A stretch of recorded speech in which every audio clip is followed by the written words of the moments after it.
Hello and good morning everyone. हम directing के बारे में पढ़ रहे थे। हमने लास्ट लेक्चर में देखा था डायरेक्टिंग क्या है, डायरेक्टिंग की मीनिंग, डायरेक्टिंग की ज़रूरत क्यों होती है, डायरेक्टिंग की इम्पोर्टेंस क्या होती है। फिर हमने देखा एलिमेंट्स ऑफ डायरेक्टिंग, जिसमें क्या क्या था, सुपरविजन, मोटिवेशन, लीडरशिप और कम्युनिकेशन। ये चार उसके एलिमेंट्स है जिसके ऊपर डायरेक्टिंग टिकी हुई होती है।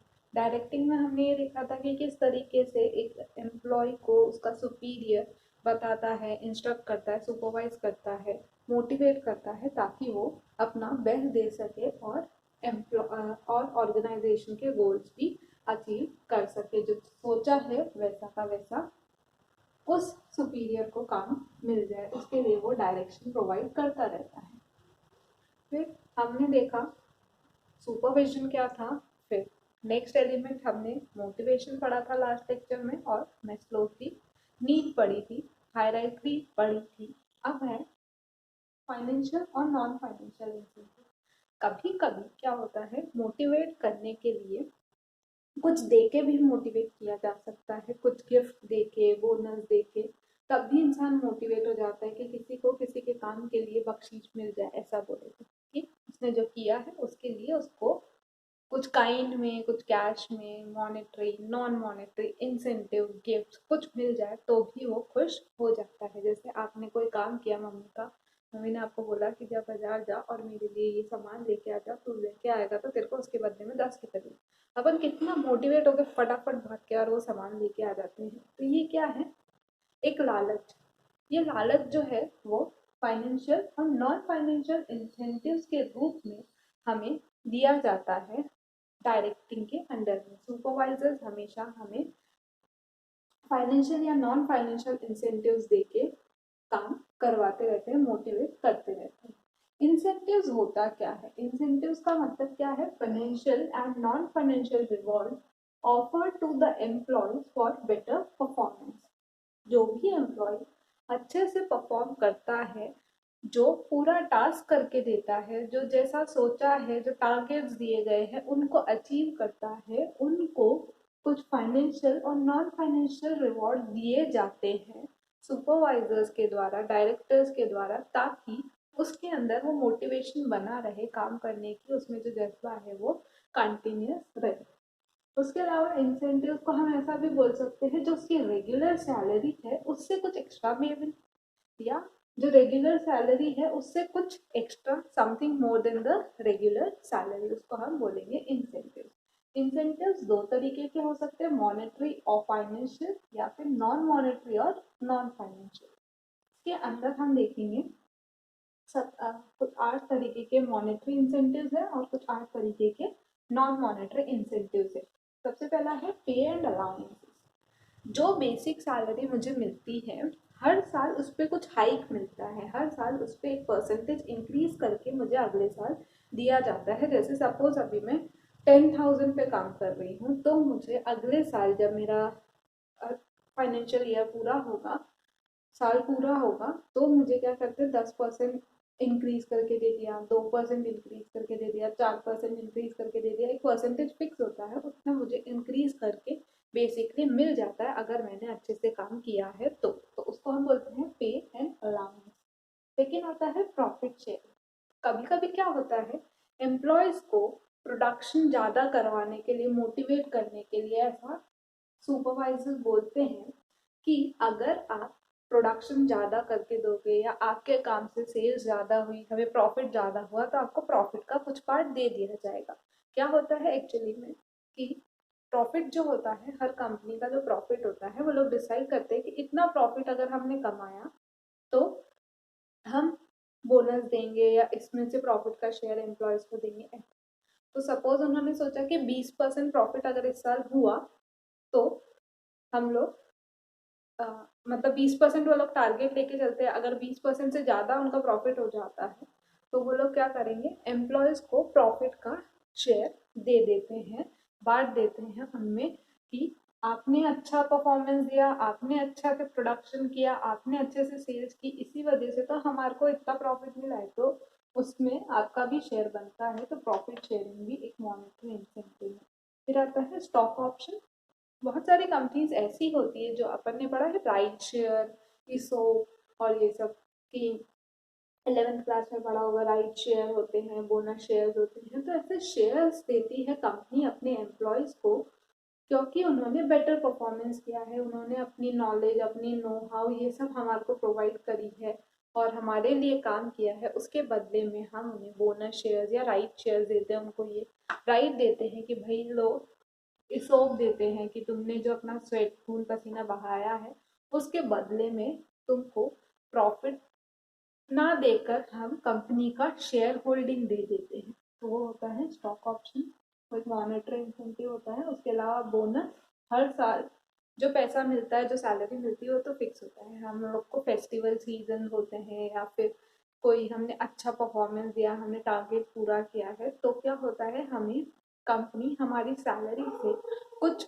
ज़्यादा भी देती है जिसको हम बोनस बोलते हैं। जैसे फेस्ट दिवाली है तो दिवाली बोनस दे दिया, होली बोनस दे दिया, ऐसे जो फेस्टिवल्स होते हैं उस पर बोनस देती है कंपनी। उसके अलावा होता है कमीशन, ये मेनली सेल्स डिपार्टमेंट वालों को मिलता है। क्या होता है, उनको टारगेट दिए जाते हैं कि तुमको इतना सेल करना है, तुमको इतना सेल करना है। तो ऐसे जब टारगेट दिए जाते हैं, जब वो टारगेट कंप्लीट हो जाते हैं, हर टारगेट पे उनका कमीशन फिक्स होता है कि इतना पूरा किया। हम लोग बैंक में देखते हैं कि बहुत सारे एम्प्लॉयज़ ऐसे होते हैं जिनको बोला जाता है कि LIC की पॉलिसीज बनवानी है आपको, इतने लोगों की, इतने लोगों का अकाउंट खुलवाना है। उनका हर अकाउंट पर कमीशन फिक्स होता है या जितना प्रोडक्ट बेचा उस पर कमीशन फिक्स होता है। तो जब वो लोग ऐसा टारगेट पूरा कर देते हैं तो उनको उसके बदले में जो अमाउंट मिलता है उसको हम बोलते हैं कमीशन। फिर हम बात करें 6 की, productivity linked with wage incentives. हमने ऐसा पढ़ा है कि जो पर आवर वेजेस पे काम करते हैं, जो या फिर जो जितना प्रोडक्ट बनाया उसके बेसिस पर जब किसी को वेजेस मिलती है, एम्प्लॉयज़ को, एम्प्लॉयज़ नहीं बोलेंगे, वर्कर्स के लिए होता है ये मेनली। तो वर्कर जितना काम करके दे रहे हैं उसके हिसाब से उनको तनख्वाह मिलती है। तो वो जितनी ज़्यादा प्रोडक्टिविटी देंगे उतना ज़्यादा उनको वेज इंसेंटिव मिलेगा और कभी कभी खुश होकर भी ज़्यादा दे दिया जाता है। फिर आता है रिटायरमेंट बेनिफिट। रिटायरमेंट बेनिफिट के नाम पर पेंशन फंड, ग्रेच्युटी या फिर PF दे दिया जाता है, प्रोविडेंट फंड दे दिया जाता है ताकि आपका फ्यूचर सिक्योर हो सके। रिटायरमेंट के बाद भी आपको पैसा मिलता है, तो वो कहलाता है रिटायरमेंट बेनिफिट। उसके अलावा पर्क्स, फ्रिंज बेनिफिट और परक्यूजिट तीनों एक ही चीज़ है।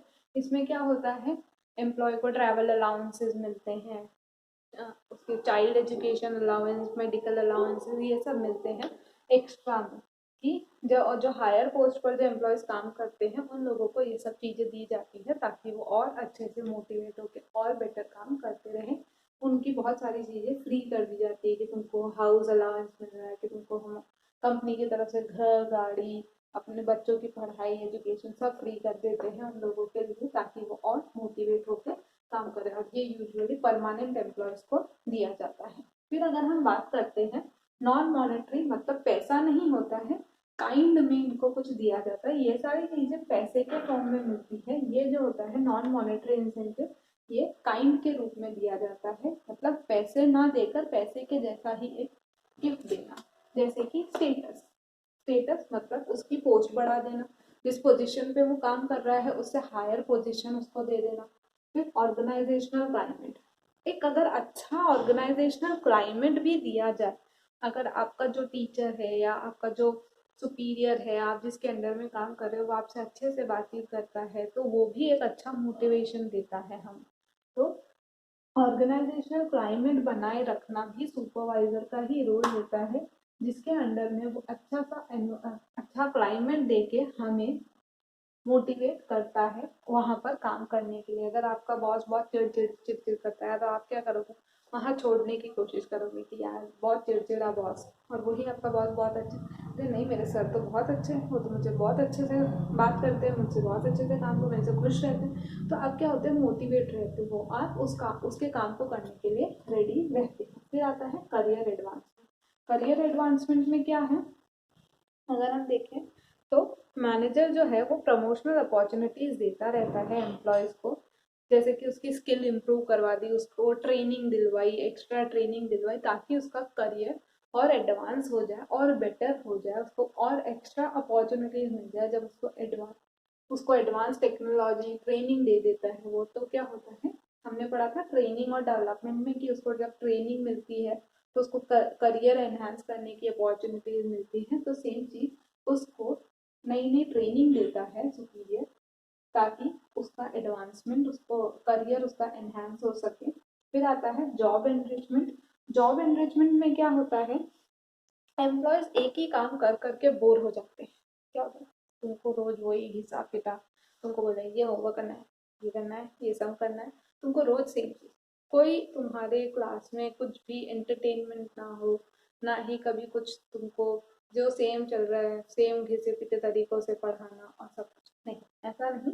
तुमको अगर हम लोग क्या करें, तुमको अलग अलग तरीकों से पढ़ाएं, तो क्या होगा, ये होता है जॉब एनरिचमेंट। जो घिसे पिटे बोरिंग तरीके हैं उनसे हटकर कुछ एडवेंचरस करवाना, वो आता है जॉब एनरिचमेंट में। उससे भी मोटिवेशन मिलता है, उससे क्या होगा, तुमको क्लास में आने की इच्छा होगी कि यार नहीं, रोज नई तरीके से हमारे को वहां पर कुछ ना कुछ सिखाया जाता है, तो वो क्या है, जॉब एनरिचमेंट। फिर आता है बात एम्प्लॉय रिकॉग्नाइजेशन। अगर क्या होता है, जैसे कि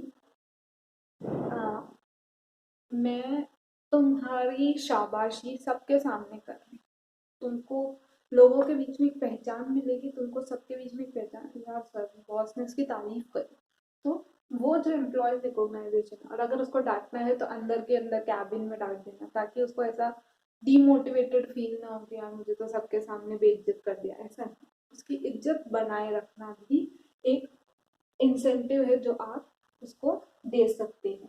फिर आता है जॉब सिक्योरिटी। अगर कोई नॉन परमानेंट एम्प्लॉय है जो कि टेम्पररी रूप के लिए रखा गया है, लेकिन उसका काम इतना अच्छा है कि आपने खुश होकर उसको बोल दिया कि तू आज से परमानेंट, तो ये भी क्या है, ये भी एक मोटिवेटर है जो कि आपको दिया जा सकता है नॉन मॉनेटरी इंसेंटिव के अंडर में।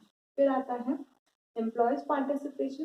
क्या होता है, अगर जैसे सपोज पापा मम्मी घर में कोई फंक्शन है, पापा मम्मी आपसे एडवाइस ले और आपकी एडवाइस को आपसे पूछे कि अपन ये करने जा रहे हैं, तुम बताओ, तुम नई टेक्नोलॉजी को जानते हो, ऐसा अपन कर ले क्या, अभी क्या ट्रेंड में चल रहा है ये बताओ, तो तुम लोग उनको बताओगे और तुम बताओगे और पापा मम्मी वही डिसीजन ले लें, बोले हाँ ठीक है ये तुम सही बोल रहे हो, अपन ऐसा ऐसा प्रोग्राम कर लेते हैं, तो तुम कितने खुश हो जाओगे, मोटिव। अरे पता है आज ये जो फंक्शन हुआ है इसमें मैंने करा है काम, मैंने जो बोला था वैसा ही पापा मम्मी ने करा है। तो ये क्या है, एक मोटिवेशन है जो कि मिलता है एम्प्लॉयज को। उनको डिसीजन मेकिंग में पार्टिसिपेशन अगर दे दिया जाए, उनसे पूछा जाए कि हम एम्प्लॉय से रिलेटेड ये डिसीजन लेने जा रहे हैं, क्या आप लोग खुश हैं इससे रिलेटेड, तो ये भी एक इंसेंटिव है जो कि हम दे सकते हैं। फिर आता है ऑटोनॉमी और एम्प्लॉय एम्पावरमेंट। ऑटोनॉमी या एम्प्लॉय एम्पावरमेंट में क्या, जैसे ही उसको, जैसे मैंने कुछ अथॉरिटी दे रखी है कि भाई तेरे को ये कर सकता है, उसको और हायर अथॉरिटी दे देना, उसको और पावर दे देना कि अब आप ये भी कर सकते हो, ये भी एक तरीका का मोटिवेशन है। तो मोटिवेशन फाइनेंशियल और नॉन फाइनेंशियल दोनों हो सकते हैं, जिसमें अगर पैसे से रिलेटेड हमारे सैलरी में कुछ एनहेंसमेंट कर दे, और नॉन मॉनेटरी जिसमें पैसा ना इन्वॉल्व हो लेकिन हमारी खुशी इन्वॉल्व हो, हम हमारे को इतना रिकॉग्नाइजेशन मिल जाए या हमारे को एडवांसमेंट मिल जाए या हमारे को अच्छा इन्वायरमेंट मिल जाए काम करने के लिए, तब भी हम मोटिवेट कर होके काम करते हैं। इसके बाद हमारा नेक्स्ट टॉपिक रहेगा लीडरशिप। लीडरशिप में हम देखेंगे कि कैसे एक सुपीरियर लीडर की तरह काम कर सकता है, लोगों को एक साथ मिलजुल के काम करवा सकता है। इनकेस अगर आप लोगों को कोई भी डाउट्स है अभी तक जो भी मैंने पढ़ाया, तो you can message me. WhatsApp group में मैं ऐड हूँ, तो उसमें आप लोग मैसेज कर दो ताकि मुझे पता चले कि आपको कोई प्रॉब्लम है या नहीं है, और नहीं है तो हम next topic leadership next lecture में देखेंगे।